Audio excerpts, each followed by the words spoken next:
너는 그리스도 예수의 좋은 병사로 나와 함께 고난을 받으라. 사랑과 은혜가 충만하신 여호와 하나님, 감사와 찬송과 영광을 아버지 앞에 올려드립니다. 이날도 주님 정하셔서 우리를 주님 앞으로 부르사 예배의 자리로 나아갈 수 있도록 인도하심을 감사를 드립니다. 함께 예배 드릴 때에 이 자리에서 또 가정에서 예배드릴 우리 모든 성도들의 간절한 예배를 받아주시고 하나님 예배하신 한량없는 은혜가 풍성히 임하는 이 예배의 시간 되도록 인도하여 주시옵소서. 감사합니다. 예수 그리스도의 이름으로 기도드립니다. 아멘. 우리 다 같이 일어나서 찬송가 9장 찬양 드리겠습니다.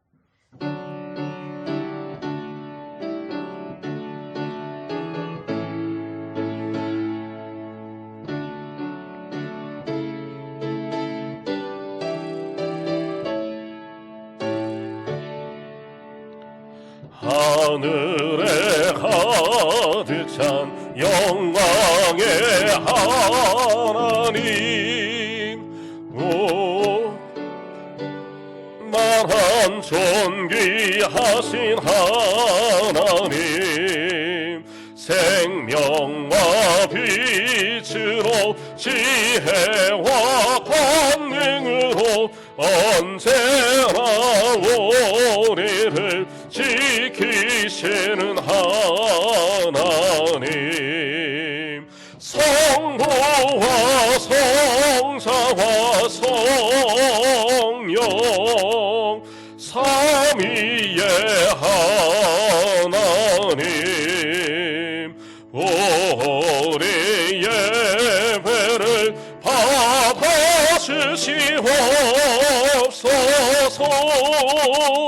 사랑이 넘치는 자비하신 하나님, 은혜가 풍성한 구원의 하나님, 장애의 심령에 평안을 주시옵고 죄악과 허물을 용서하여 주소서. 찬송과 영광과 생명 구원의 하나님, 우리 예배를 받아주시옵소서. 연약한 심령을 굳게 세워서시고 고단한 마음을 지혜롭게 하시고 주의 뜻 받들어 참되게 살아가며 주 말씀 따라서 용감하게 하소서. 권능과 지혜와 사랑 은혜의 하나님, 우리 예배를 받아주시옵소서. 주 앞에 나올 때 우리 마음 기쁘고 그 말씀 힘내어 새 희망이 솟는다. 고난도 슬픔도 이기게 하시옵고 영원에 이때여 살아가게 하소서. 우리의 사랑과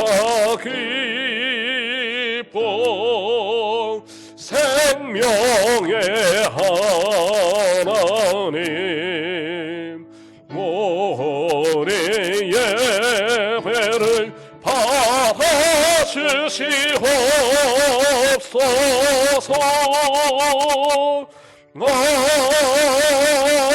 아멘. 성시교독 65번, 성시교독 65번, 시편 149편 교독하도록 하겠습니다. 할렐루야. 새 노래로 여호와께 노래하며 성도의 모임 가운데에서 찬양할지어다.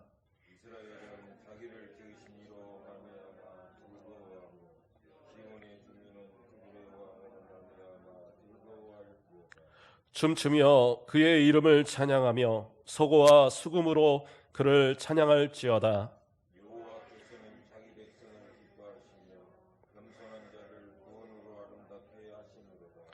성도들은 영광 중에 즐거워하며 그들의 침상에서 기쁨으로 노래할지어다. 그들의 입에는 하나님에 대한 찬양이 있고 그들의 손에는 문화를 가진 칼이 있도다. 이것으로 문나라에 보수하며 민족들을 벌하며 그들의 왕들은 사슬로 그들의 귀인은 천고랑으로 결박하고 기록한 판결대로 그들에게 시행할지로다. 이런 영광은 그의 모든 성도에게 있도다. 할렐루야. 다 같이 사도신경으로 우리의 신앙을 고백하겠습니다. 전능하사 천지를 만드신 하나님 아버지를 내가 믿사오며 그 외아들 우리 주 예수 그리스도를 믿사오니 이는 성령으로 잉태하사 동정녀 마리아에게 나시고 본디오 빌라도에게 고난을 받으사 십자가에 박혀 죽으시고 장사한 지 사흘 만에 죽은 자 가운데서 다시 살아나시며 하늘에 오르사 전능하신 하나님 우편에 앉아 계시다가 저리로서 산자와 죽은 자를 심판하러 오시리라. 성령을 믿사오며 거룩한 공예와 성도가 서로 교통하는 것과 죄를 사하여 주시는 것과 몸이 다시 사는 것과 영원히 사는 것을 믿사옵나이다. 아멘. 다 같이 앉으셔서 우리 찬송가 151장 찬양 드리도록 하겠습니다.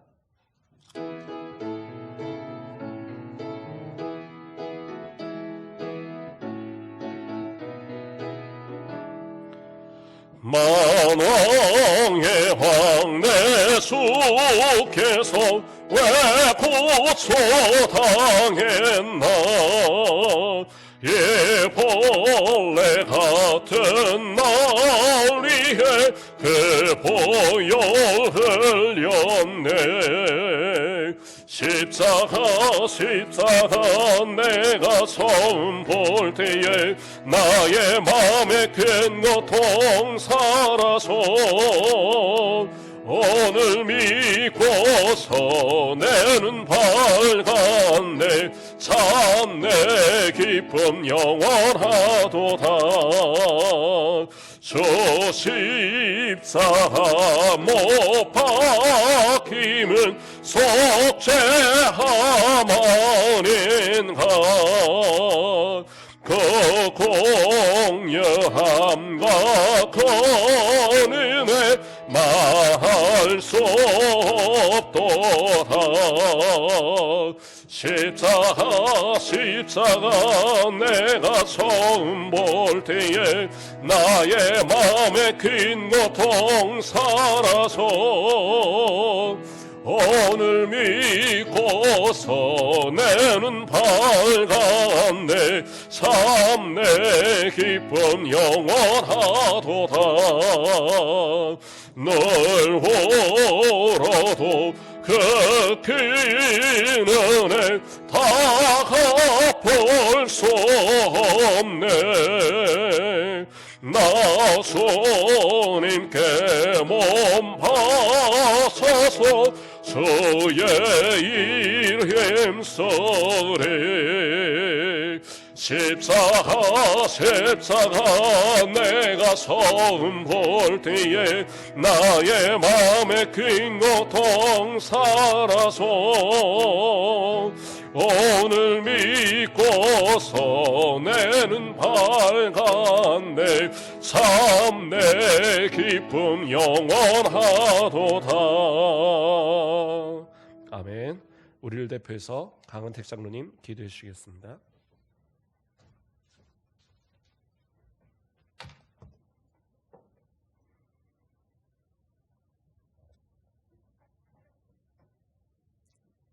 사랑과 은혜가 풍성하신 여호와 아버지 하나님, 오늘도 귀하고 복된 주의 성일을 맞이하여 주의 전전에 올라올 수 있도록 은혜 베풀어 주시니 감사합니다. 부족하고 나약한 저희들, 코로나 바이러스 가운데서도 저희들을 지켜주시고, 오늘도 이 자리에 주의 전에 올라온 우리 사랑하는 성도들, 정말로 지극히 저들의 믿음을 보시고 저들에게 은혜를 베풀어 주시기를 원합니다. 특별히 지난 한 주간 동안 많은 사건 사고들 가운데서도 저희들을 버리지 아니하시고 지켜주시고 인도하신 여호와 아버지 하나님, 오늘 이 시간 우리의 모든 죄악들을 다 씻어주시고 믿음 가지고 온전히 주의 전으로 나아가는 복된 귀한 은혜의 시간이 될 수 있도록 도와주시기를 간절히 바라옵곤 합니다. 간절히 바라옵기는 이번 코로나 바이러스로 통하여서 많은 교회가 예배를 드리지 못하고 많은 생명들이 이 세상을 떠나고 있는 그런 상황 속에 있습니다. 아버지 하나님, 이 기회를 잘 넘길 수 있도록 은혜를 베풀어 주시기를 원합니다. 특별히 우리 가곡교회를 사랑하시고 지금까지 인도하신 여호와 아버지 하나님, 이번 이 코로나 사태가 정말로 무사히 잘 넘어가게 아버지 하나님 도와주시기를 원합니다. 오늘도 아버지 하나님, 차마 예배는 드리지 아니할 수가 없어서 아버지 예배는 드립니다. 그런데 이렇게 많은 영혼들이 나오지 못하고 적은 숫자가 모였습니다. 하지만 아버지 하나님, 이곳에 오늘 이 시간 임재하셔서 우리의 예배를 기뻐 받아주시고 영광 받으시기를 간절히 바라고 원합니다. 사랑이 많으신 아버지 하나님, 우리 가곡교회 앞으로 해야 할 일들이 너무나도 많습니다. 우리 하나님 도와주시고 인도하셔서 정말 이 가곡교회가 이 지역사회를 아우를 수 있는 그런 교회로 성장할 수 있도록 도와주시기를 원합니다. 아버지, 또한 간절히 바라옵기는 이제 얼마 있지 아니하면 국회의원 선거가 있습니다. 이번에 좋은 일꾼들 아버지 하나님께서 뽑아주셔서 정말로 저들이 정말로 국민들을 위해서 헌신하고 충성스럽게 일할 수 있는 그런 귀한 종들을 아버지 하나님 뽑아주셨기를 간절히 바라옵곤 합니다. 정말로 사리사욕을 채우는 그런 이정자들이 되지 말게 하시고 온전히 백성들을 사랑하는 그런 귀한 일꾼들 뽑아주시옵기를 간절히 바라옵곤 합니다. 아버지 하나님, 이 시간에도 아버지 하나님 간절히 비옵기는 주의 전에 나오고 싶지만은 나오지 못하고 이 시간에 가정에서 예배를 드리는 우리 사랑하는 성도들을 우리 하나님 기억하여 주시옵소서. 저들에게도 정말로 귀한 은혜 베풀어 주시옵기를 간절히 바라옵고 원합니다.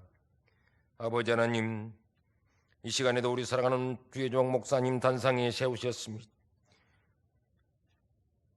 우리 성도들이 정말로 목사님의 말씀을 통하여서 정말 우리들에게 말씀이 전해질 때 능력에 있는 말씀이 되게 하시고 권능 있는 말씀이 되게 하시고 치유의 말씀이 될 수 있도록 우리 아버지 하나님 도와주셨기를 간절히 바라옵고 원합니다.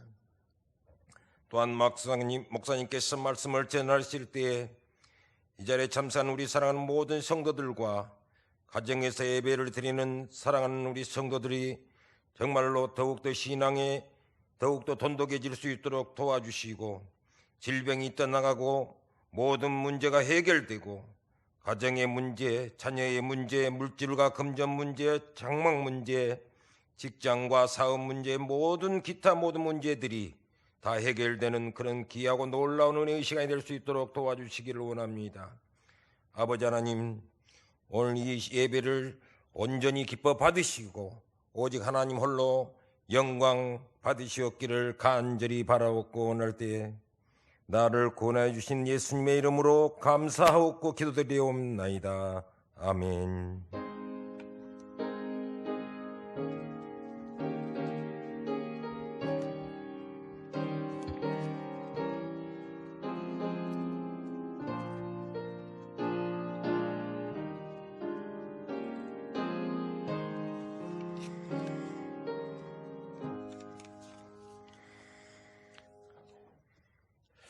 우리 성경 말씀 보겠습니다. 성경 말씀은 시편 116편 116편 8절과 9절의 말씀, 2절 말씀 보겠습니다. 시편 116편 8절과 9절, 구약 889페이지에 있습니다.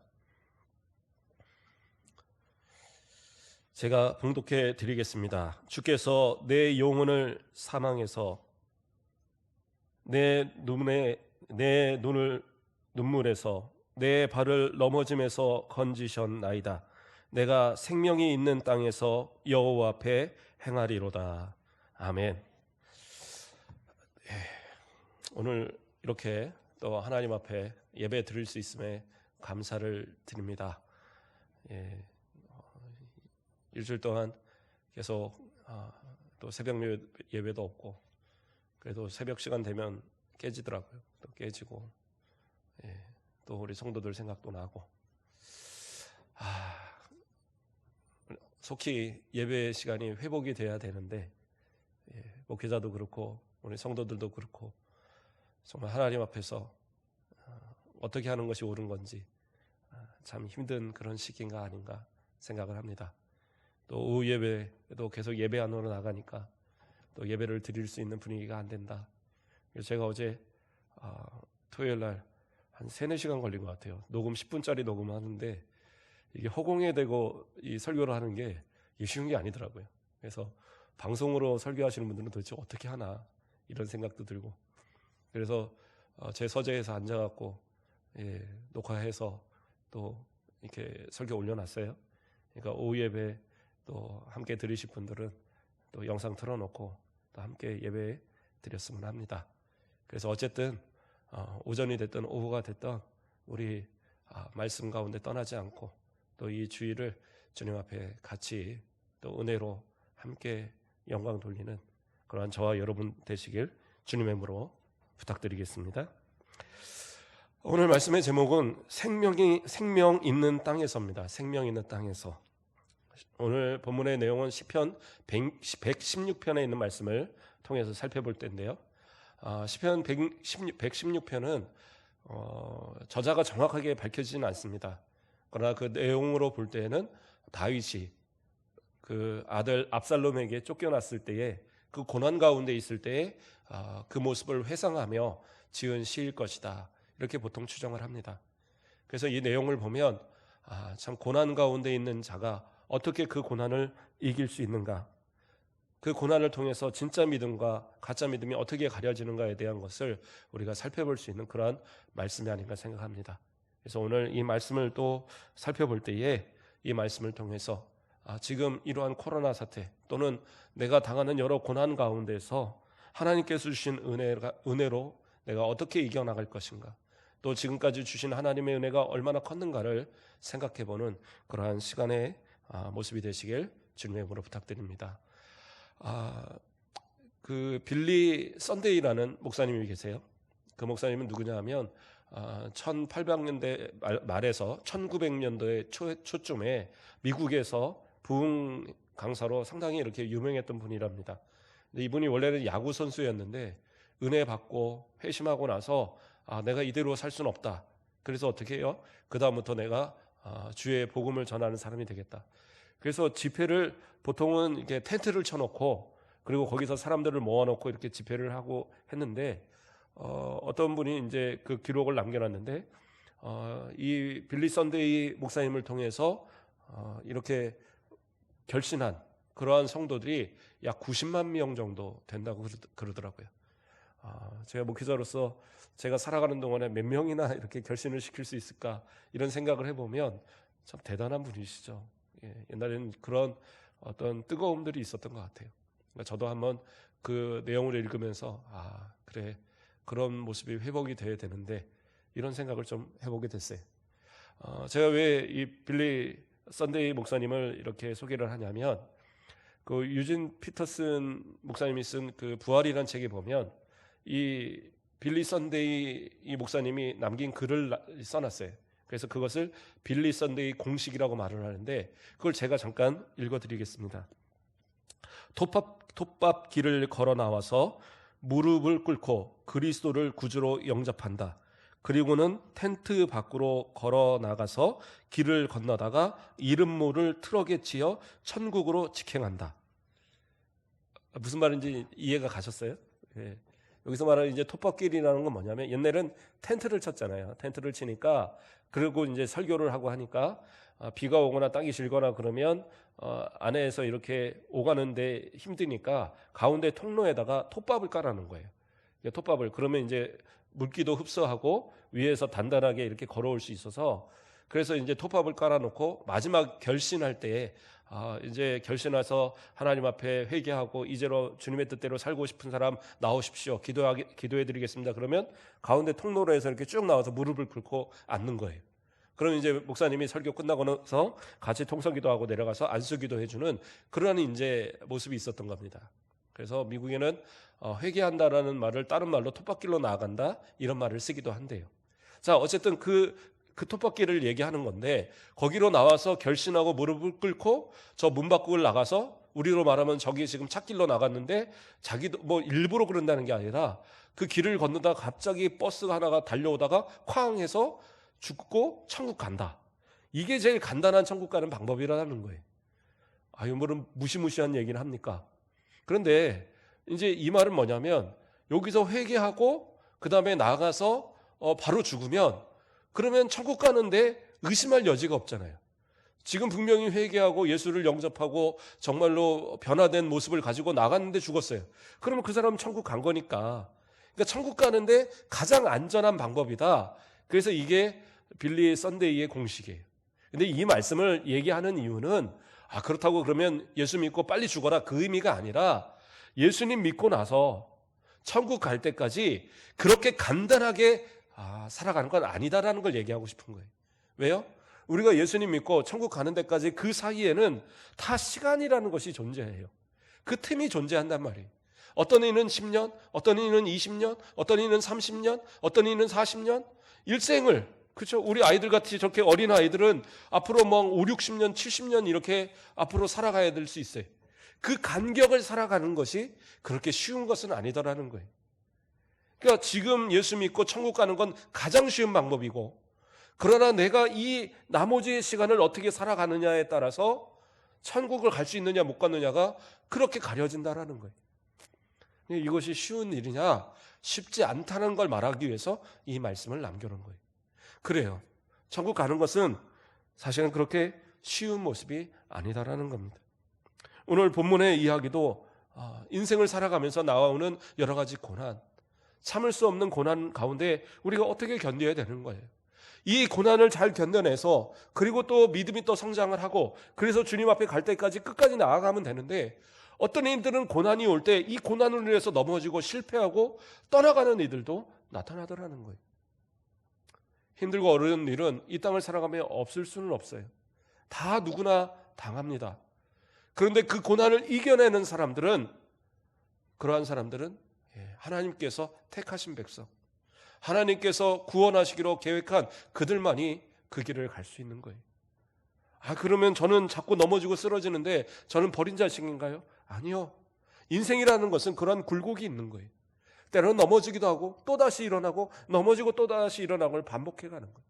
그러면서 내 믿음이 하나하나 성장해 가는 것, 그것이 중요한 거예요. 그래서 오늘 본문에 읽었던, 그렇죠? 9절 말씀에 뭐라고 합니까? 내가 생명이 있는 땅, 이 땅에서, 생명이 있는 땅에서 여호와 앞에 행하리로다. 이 말씀이 무슨 말이냐? 내가 이 땅에서 생명이 있는 동안 하나님의 뜻대로 행하며 살겠습니다라는 그 고백이에요. 그러니까 다윗이 이 고난을 다 겪은 뒤에, 이 고난의 그 잔을 마시면서 그가 고백하는 것이 뭐냐? 이 생명이 끝날 때까지, 이 생명 다하는 그날까지 이 땅에서 하나님 주신 이 허락한 모든 시간 동안 나는 주의 뜻을 행하며 주님을 위해서 살겠습니다. 이 고백을 하고 있다는 사실이에요. 우리 성도님들은 어떠한 마음을 가지고 이 땅을 살아가십니까? 이 세상의 삶이 평안하십니까? 넉넉하게 살 만큼 그렇게 마음이 항상 즐겁고 기쁘십니까? 물론 이제 어느 정도 다 갖춰놓고 이제는 살만합니다 하실 분들도 있을 거예요. 그러나 인생은 안심할 수 없는 것이 또 다른 고난, 또 다른 어려움들이 계속 닥치고 있어요. 저도 올해를 참 계획을 많이 생각을 했습니다. 작년 한 해 예배에 대해서 우리가 열심히 하면서 예배에 참석 인원도 늘어나기 시작하고 새벽에 기도하신 분도 많아지고 또 뭐 수요 예배 또 이렇게 참석하는 인원도 많아지고 오후 예배도 많이 참석하시고 그래서 이제는 전도하는 일만 남았다. 또 전도 특공대도 시작하고 했으니까 올해는 한번 3월 달을 한번 기점으로 해갖고 우리 한번 좀 따뜻해질 때 나가서 복음 전도도 하고 적극적으로 한번 해보자. 그런 계획이 그냥 계획으로만 돼버렸어요. 이제는 예배를 드리는 숫자가 이렇게 적을 수밖에 없고 또 지난주에 광고를 해서 이렇게 적게 오기를 광고했지만 생각보다 더 안 나오신 것 같아요. 그래요. 어쩔 수 없어요. 이런 상황은. 저희 딸이 오늘 저한테 핸드폰을 보여주면서 제 핸드폰을 도대체 어디다 놓는지 못 찾아갖고 한참 찾고 있는데 저희 딸이 문자 온 거 보여줄까? 그러면 딱 보여주는데 예배 적극적으로 아니 뭐라고 그러더라? 하여튼 예배를 참석하지 말라는 의미로서 강력하게 권고합니다. 이렇게 써서 문자가 왔더라고요. 그러니까 우리 딸이 아빠 예배 가야 돼? 나 목사님 딸이다. 막 이러면서 예배 드려야지 이렇게 얘기도 했는데 이게 쉽지 않은 겁니다.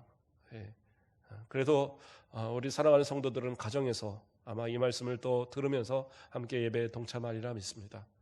근데 사람이 계획한 대로 되지 않고 또 내가 지금 평안하다고 해서 그게 다는 아니다라는 겁니다. 이러한 문제들이 계속 반복되어지고 이러한 삶이 계속 반복되는 이러한 모습 속에 과연 나의 믿음을 내가 어떻게 지킬 것인가? 이건 너무 중요한 이야기예요. 이렇게 코로나 그래요. 이러한 일들 우리는 상상도 못했잖아요. 우리 뭐 그렇잖아요. 제가 생각하기에 뭐 교회사를 이렇게 생각을 해봐도 옛날에는 예수 믿으면 뭐 조선시대 이럴 때는 핍박을 받았으니까 그렇다 치고 그렇죠. 또 해방전에 일제시대 때 또 핍박을 당했으니까 그렇다 치고 6.25 동란에 또 막 그렇게 힘들었으니까 그렇다 치고 그러나 그 6.25 이후에 지금까지는 정말 자유의 시간이 아니었는가. 우리 교회가 정말 성장하고 우리 믿는 자들이 마음껏 예배드리고 우리가 예배드린다고 누가 저기서 돌 던지고 무슨 화염병 던지고 이런 거 없잖아요. 그렇죠? 지금도 뭐 파키스탄이나 뭐 이런 곳이라든가 또 중동 ጭ방 또 이스라엘도 마찬가지입니다. 예배를 드릴 때 막 돌덩이가 날라 들어오고 폭탄이 날라 들어오고 심지어는 교회를 뚝 둘러싸놓고 그 안에 드리는 예배를 드리는 사람 그 채로 갖다 불을 질러버리고 이런 일들이 현재도 일어나거든요. 그런데 우리나라는 어떻게 해요? 그동안 너무 편안했어요. 너무 예배 드리는 것에 있어서 자유로웠고 예배가 의무가 아니고 하나님 앞에 드려지는 그러한 내 어떤 의무가 아니고 그냥 선택이 돼버려서 예배를 드려도 되고 안 드려도 되고 오늘은 그냥 하루 제끼고 놀러 갈까? 뭐 그래도 아무런 꺼림낌이 없는 그러한 모습처럼 이렇게 바뀌어져 간 그러한 모습들. 마치 유럽에 있는 교회들처럼 태어날 때 한번 교회 가고 세례 받을 때 한번 교회 가고 결혼식 때 한번 교회 가고 그리고 장례식 때 교회 간다고 딱 그런 모습처럼 돼가는 그러한 모습이 우리 가운데도 만들어지지 않았는가. 그래서 하나님이 경고하시는 게 아닌가 생각이 들어요. 하나님의 경고가 아닌가. 예배가 너희가 원하는 대로 드리는 예배가 아니다.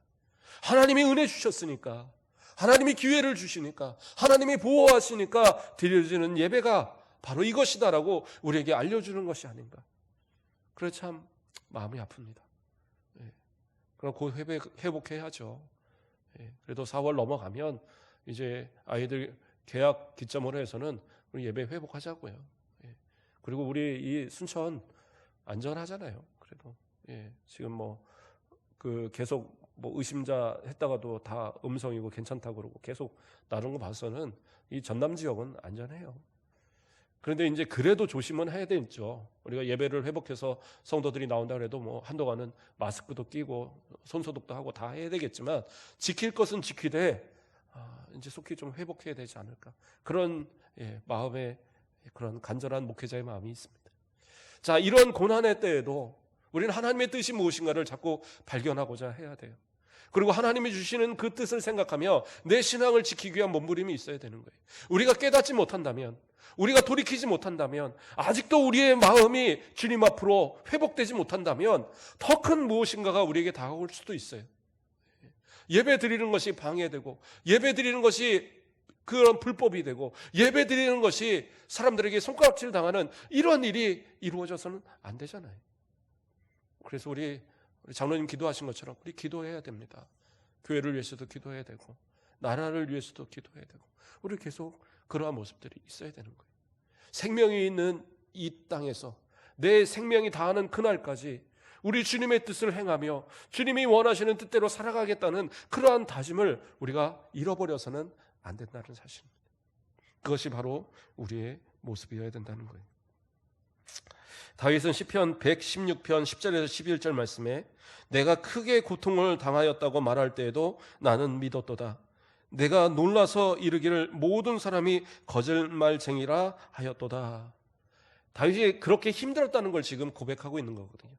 그가 얼마나 힘들었는지 내가 크게 고통을 당했다 이렇게 얘기하는 거예요. 믿음은 흔들리지 않았어요.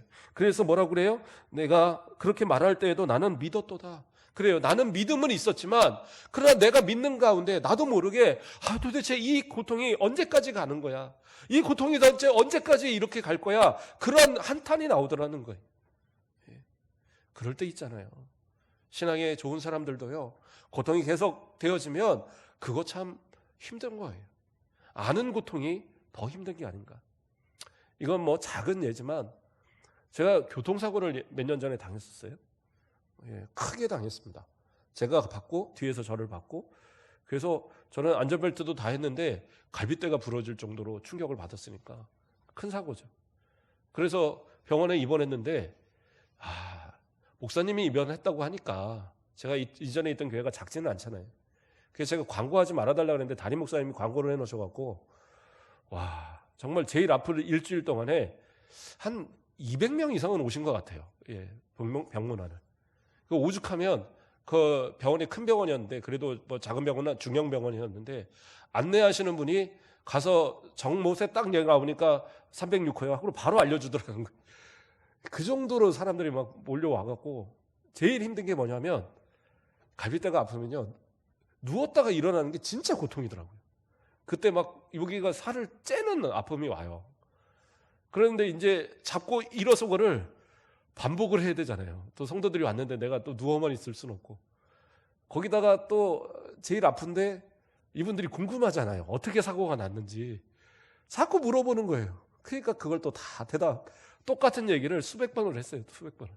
그러니까 나중에는 목사님 다 와서 이거 또 물어보시죠. 전 물어보지 말아야 되는데 그런데 그 눈에서는 궁금.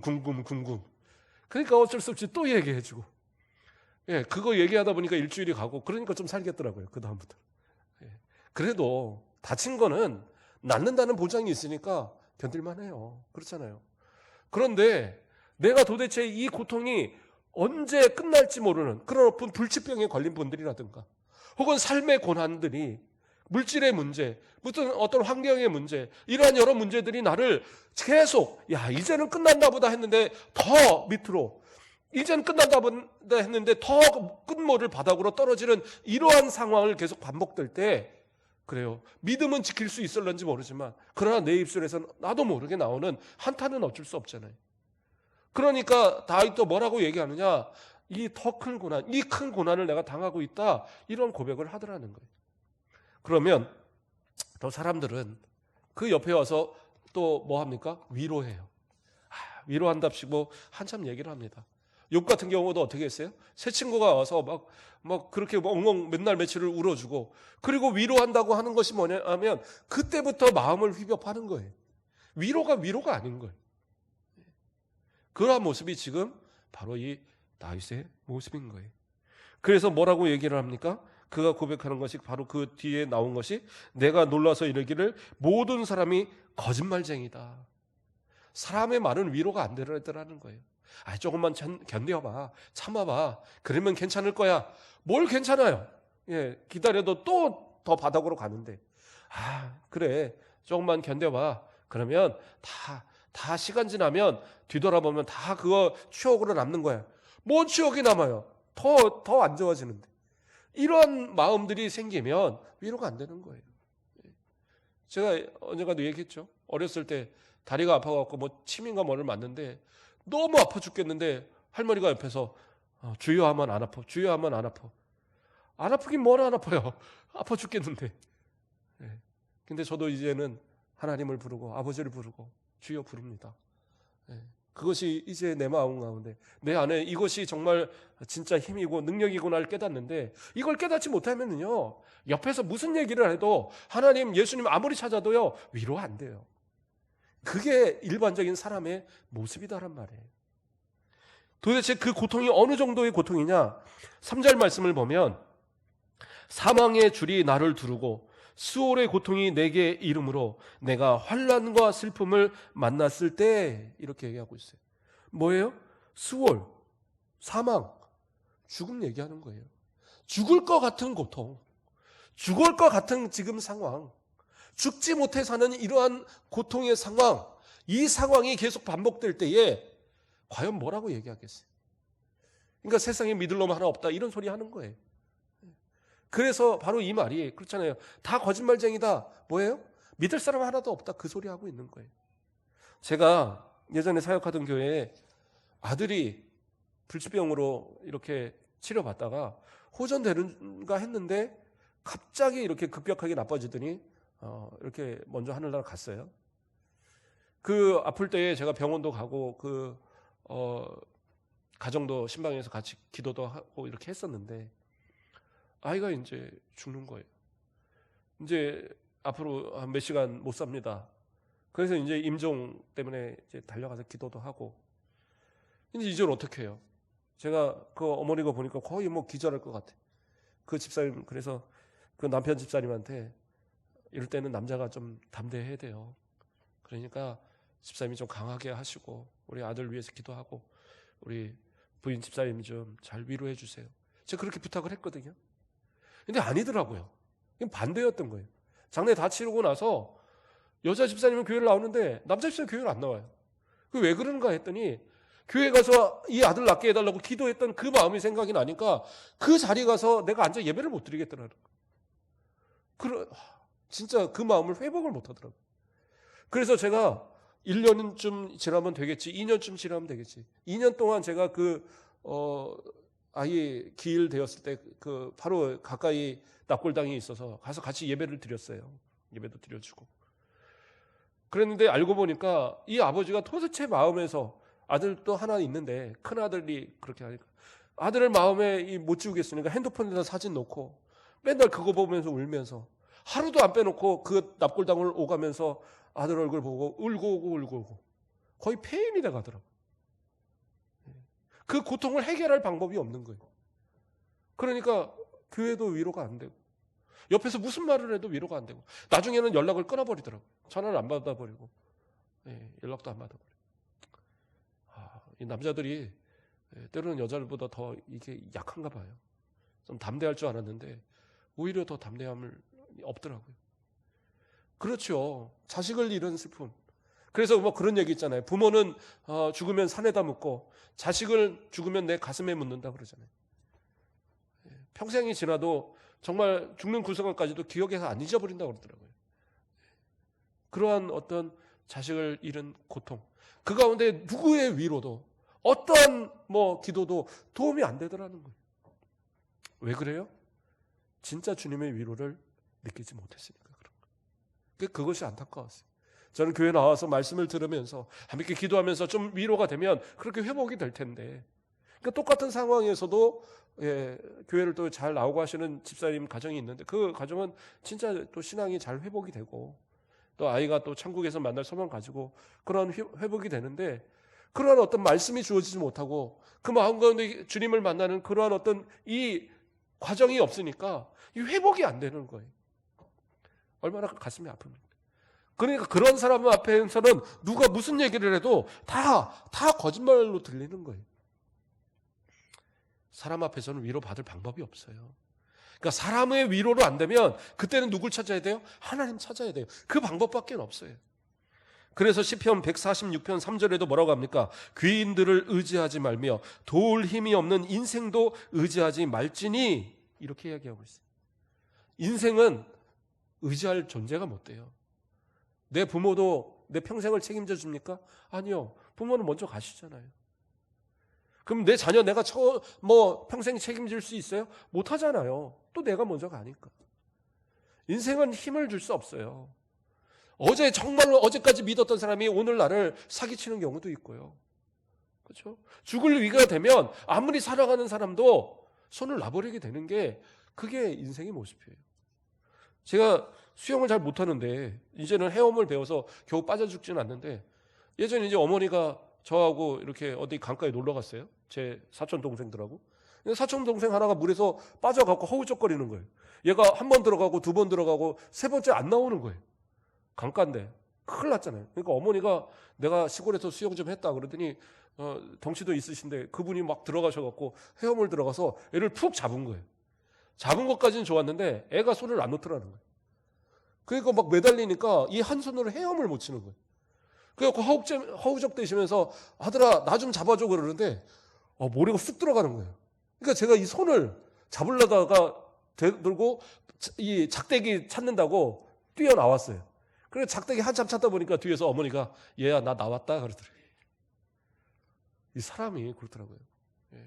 어머니인데도 어떤 그런 위기가 되니까 손을 못 내밀겠더라고요.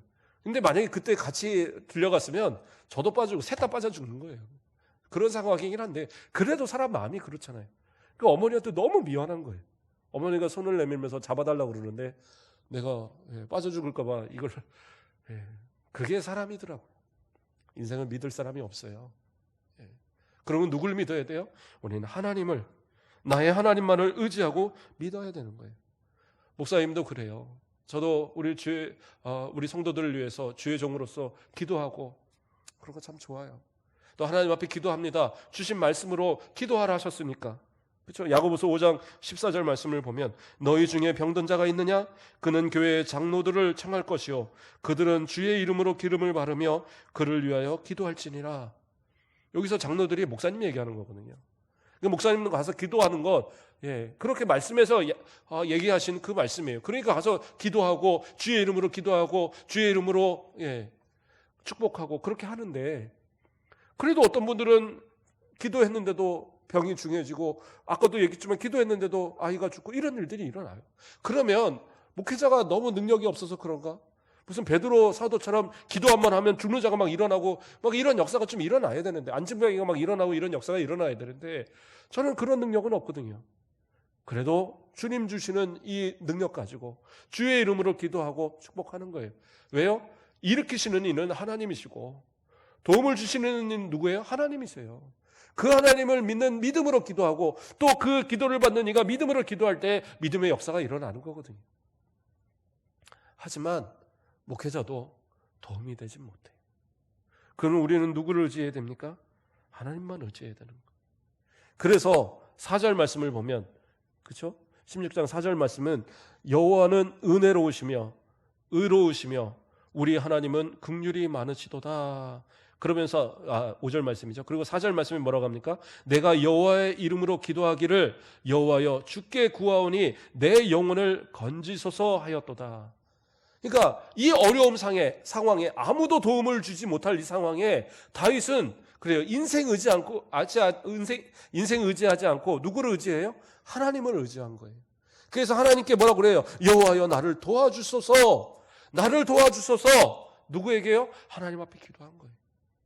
우리도 이때에 기도해야 될 거예요. 같이 모여서 통성으로 기도하고 이런 건 못 하잖아요. 침 날리면 안 된다고 통성기도 못하게 하고 하니까. 하지만 가정에서도 기도할 때 기도하세요. 우리를 도와주시옵소서. 이 땅에 빨리 이 질병이 떠나가게 하여 주시옵소서. 우리 교회에 예배가 회복되게 하여 주시옵소서. 이 한국 교회가 다시 한번 기도에 힘이 다시 일어나는 이 한국교회가 되게 해달라고. 그렇죠? 다시 우리 가곡교회가, 우리 순천 가곡교회가, 저는 어디 가든지 자랑하거든요. 우리 순천 합동측 1호 교회입니다. 저는 그렇게 얘기해요.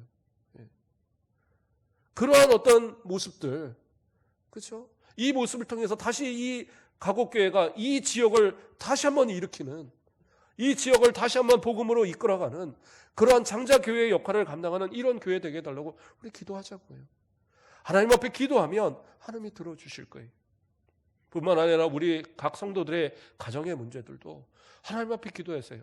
인생의 어떠한 것도 의지하지 마시고 그냥 호흡이 그치면 아무것도 아닌 이런 존재에 어떤 것을 기대하지 마시고 하나님만 의지하시라고요. 아버지만 의지하시라고요. 그러면 하나님께서 도와주시는 거예요. 어떻게 도와주십니까? 8절 말씀, 우리가 읽었던 말씀에 뭐라고 나옵니까? 주께서 내 영혼을 사망해서 내 눈을 눈물에서 내 발을 넘어짐에서 건지셨나이다. 기도하였더니 하나님 어떻게 하셨어요? 나를 죽을 것 같은 위기에서 살려주셨어요. 하나님 어떻게 하셨어요? 내가 절망의 상황에서 내 눈물을 씻어주셨어요. 하나님 어떻게 하셨어요? 내 넘어짐, 실패한 그 자리에서 다시 일어나게 만드시는 하나님의 역사가 있었다라는 거예요. 그걸 깨달은 이 다윗은 하나님 앞에 고백할 수밖에 없는 겁니다. 하나님, 내가 내 생명 다하는 그날까지 우리 주님만 사랑하고 우리 하나님만 사랑하고 주님께만 모든 것 영광 돌립니다. 그게 바로 이 다윗의 고백이었다는 사실이에요. 그래서 기도해야 되는 거예요. 기도한다고 되나요? 예수님도 기도하셨잖아요. 예수님 겟세마네 동산에서 기도하실 때 뭐라고 기도하셔요? 두 손을 들고 할 수만 있으면 이 잔을 내게서 옮기옵소서. 그러나 뭐라고 그래요? 나의 원대로 마옵시고 아버지의 뜻대로 하옵소서. 하나님의 뜻대로 해달라고 기도를 해요. 그 기도가 단순히 그냥 하나님 마음대로 하세요 이 기도가 아니에요.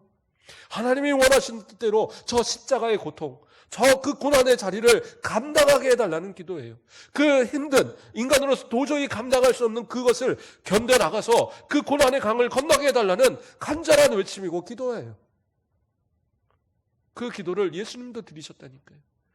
예수님께서 그 십자가에 달리실 때에, 그 물과 피를 다 흘리실 때에, 그 생명이 다하는 그 순간 예수님 앞에 엘리 엘리 라마 사박다니 나의 하나님 어찌하여 나를 버리시나이까 그렇게 외칠 때에 하나님 어떻게 하셨어요? 함께 하셨던 거예요. 함께. 그걸 다 지켜보시고, 그리고 그 생명이 끝쳤을 때에 예수님께서 그 무덤에 계실 때에 어떻게 해요? 그를 살려내신 하나님의 역사. 도저히 인간으로서는 회복될 수 없는 그 가운데 하나님은 부활의 역사를 일으키신 거예요.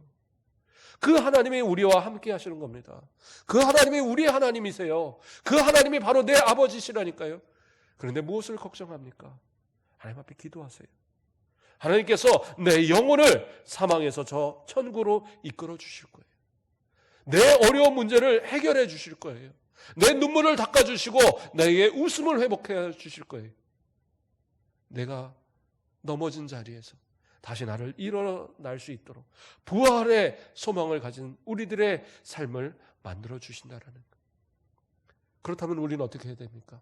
주님 의지하시죠. 주님 의지하면, 주님만 바라보고 나아가면 주님이 우리를 분명히 붙들어 주십니다.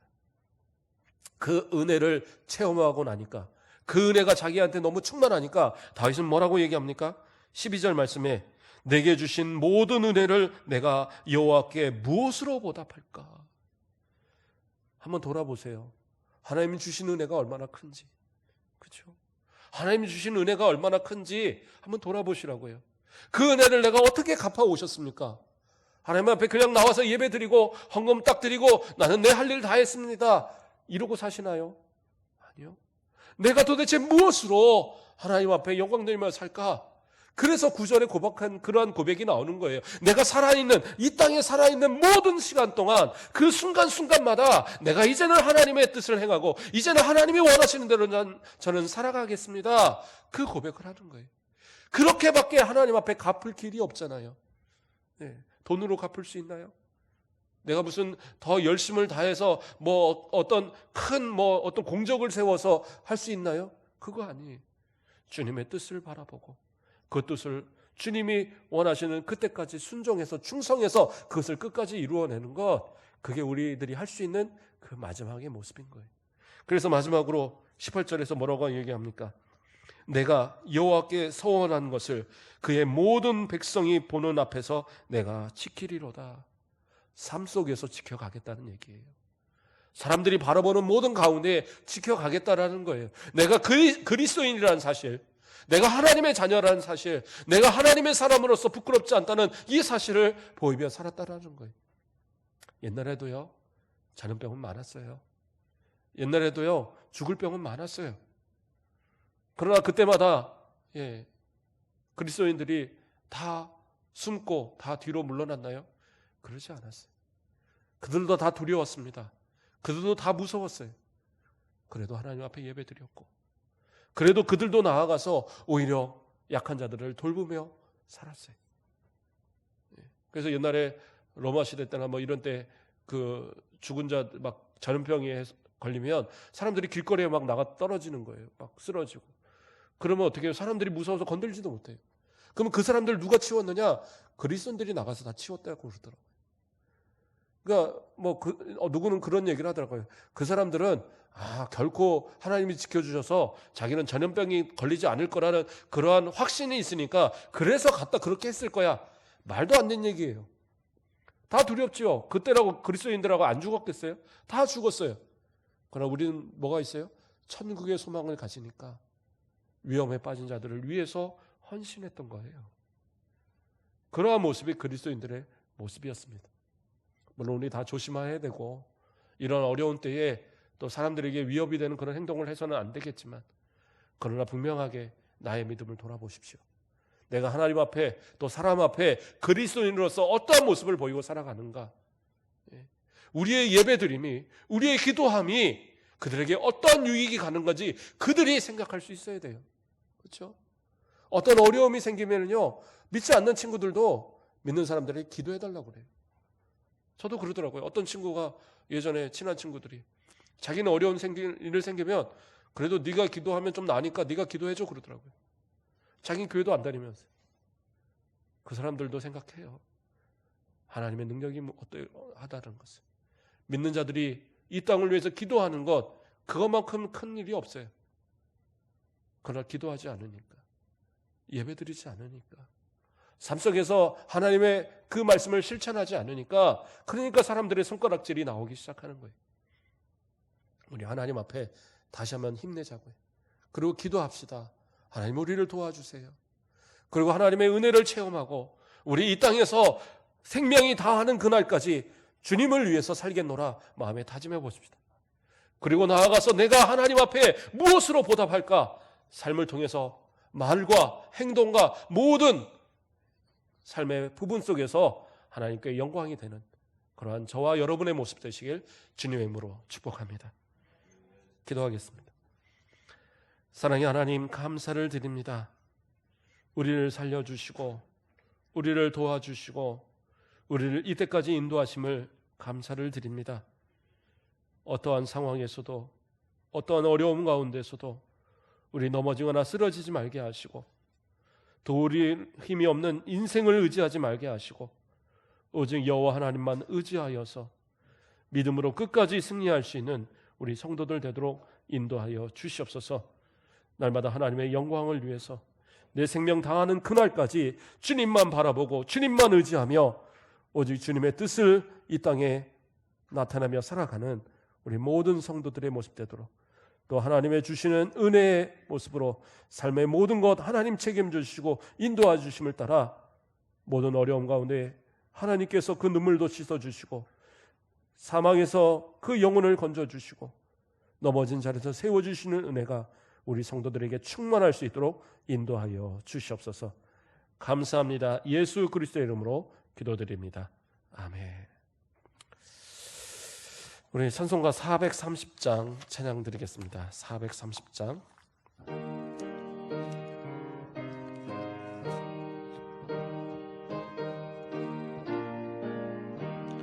주와 같이 길 가는 것 즐거운 일 아닌가.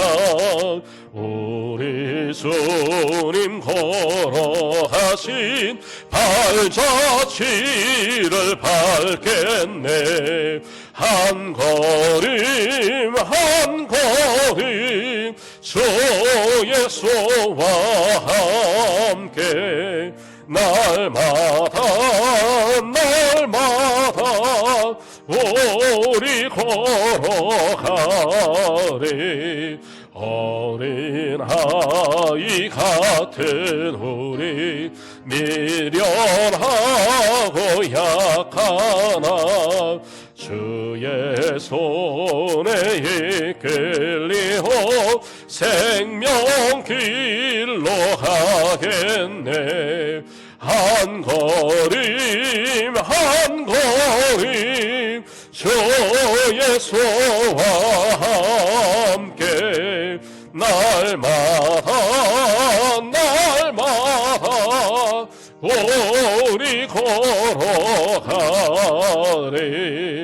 꽃이 피는 들판이나 험한 골짜기라도 주가 인도하는 대로 주와 같이 가겠네. 한 걸음 한 걸음 주 예수와 함께 날마다 우리 걸어가리. 옛 선지자 해놓같이 우리들도 선곡에 들려 올라갈 때까지 주와 같이 걷겠네. 한 걸음 한 걸음 주 예수와 함께 날마다 우리 걸어가리.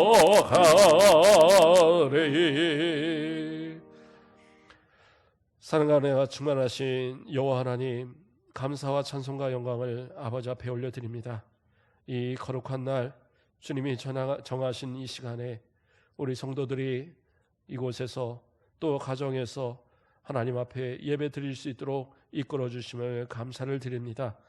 또 예배를 드리며 예물을 구별하여 드리오니 이 예물을 하나님 흠양하여 주시고 우리 성도들의 각 가정마다 그 기도하는 모든 제목마다 하나님의 은혜로 응답하여 채워 주시옵소서.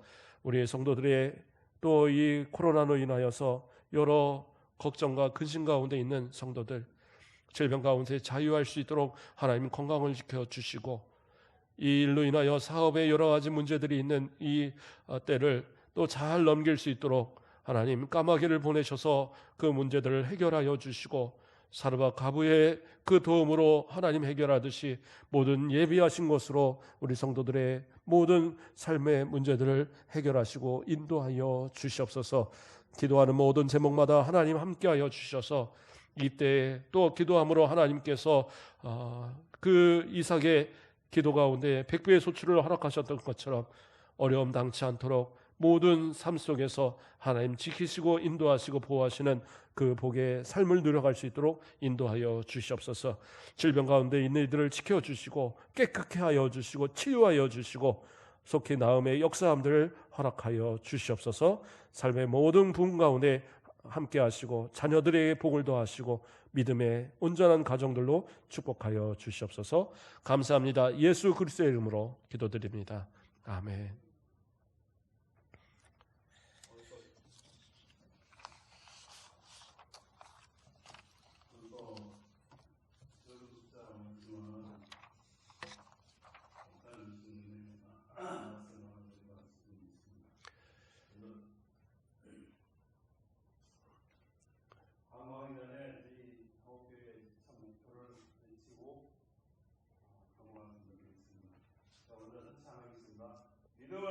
지키자, 전하자, 세우자.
예, 제가 보조하여 광고 드립니다. 우리 또 정부 시책에 따라서 저희 각 가정들이 이제 가정에서 예배 드리고 축소해서 이렇게 나와서 예배를 드리는데 우리가 계속 뭐 이렇게 예배를 드릴 수는 없을 것 같고요. 우리 장로님들과 다시 좀 논의 좀 하고 제 생각 같아서는 한 부활절을 기점으로 우리가 예배를 회복하는 것이 좋을 것 같아요.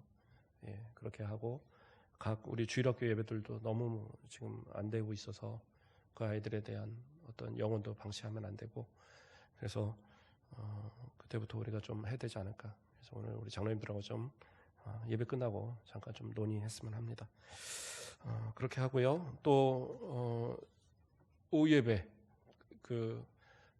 이 종이로만 나가니까 잘 예배가 안 된다고 또 이렇게 건의들을 좀 하시고 그래서 제가 처음으로 그 영상 이렇게 놓고 찍어봤는데 그게 마음같이 잘 안 되더라고요. 그래도 열심히 해서 한 10분 정도로 짧게 이렇게 해서 영상을 찍었고 다음 주에도 어쨌든 제가 그렇게 해서 좀 찍어서 올리려고 해요. 그러니까 우리 성도님들 오후 예배 이렇게 열고 꼭 그 시간이 못 되더라도 다른 시간에서도 하나님 앞에 혼자라도 이렇게 예배에 좀 동참해 주시기를 부탁드리겠습니다. 그리고 또 이렇게 예배를 저희가 교회 본당에서 예배를 드릴 수밖에 없는 이유도 사실은 이렇게 영상을 좀 찍어서 우리 성도들이 함께 봐야 되는데 아무도 없는데 혼자 이렇게 서서 제가 설교하고 장로님 혼자 기도하고 할 수는 없잖아요. 그래서 몇몇 분들만 이렇게 예배를 드리게 한 건데 혹시 각 가정에 있는 성도들도 그래도 나는 본당에 와서 예배 드리고 싶다. 그러면 오셔도 돼요. 그런데 지금 이제 이러한 여러 가지 정부 시책에 있어서 우리가 이렇게 하는 거니까 또 이해하시고 우리 장로님들이나 이런 분들은 걸려도 장로님들이 걸려야지 우리 성도님들이 걸리면 안 되니까 그런 마음속에서 이렇게 먼저 본을 보이는 거니까 그렇게 이해해 주시면 감사할 것 같습니다. 우리 다 같이 일어나서 우리 찬양 드리고 축도로서 예배 마치겠습니다. 꽃들도 찬양하겠습니다.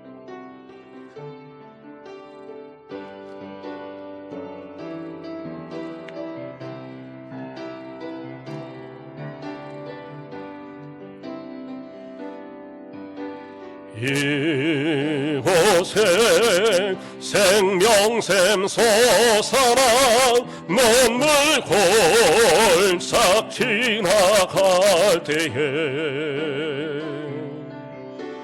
모사나 열매 맺히고 웃음소리 넘쳐나리라. 그날에 하늘이 열리고 모든 이가 보게 되리라. 마침내 꽃들이 피고 영광의 수가 오시리라. 꽃들도 구름도 바람도 넓은 바다도 찬양하라 찬양하라 예수를 하늘을 올리며 노래해 나의 영혼아 은혜 예수 은혜 예수 은혜 예수. 꽃들도 구름도 바람도 넓은 바다도 찬양하라 찬양하라 예수를 하늘을 흘리며 노래해 나의 영혼아 은혜 예수 은혜 예수 은혜 예수. 이제는 우리 주 예수 그리스도의 은혜와 주 하나님 아버지의 극진하신 사랑과 성령님의 감화 감동 위로 교통 충만하신 역사가 오늘도 하나님 앞에 나와 예배드리며 각 가정에서 하나님의 이름을 부르며 주여 우리를 도와주소서 간절히 기도하는 우리 모든 성도들의 머리 위에, 그 가정 위에, 그 생업 위에, 또 모든 질병 가운데 있는 이들 위에, 우리 모든 자녀들 위에 이제로부터 영원토록 함께 있을지어다. 아멘.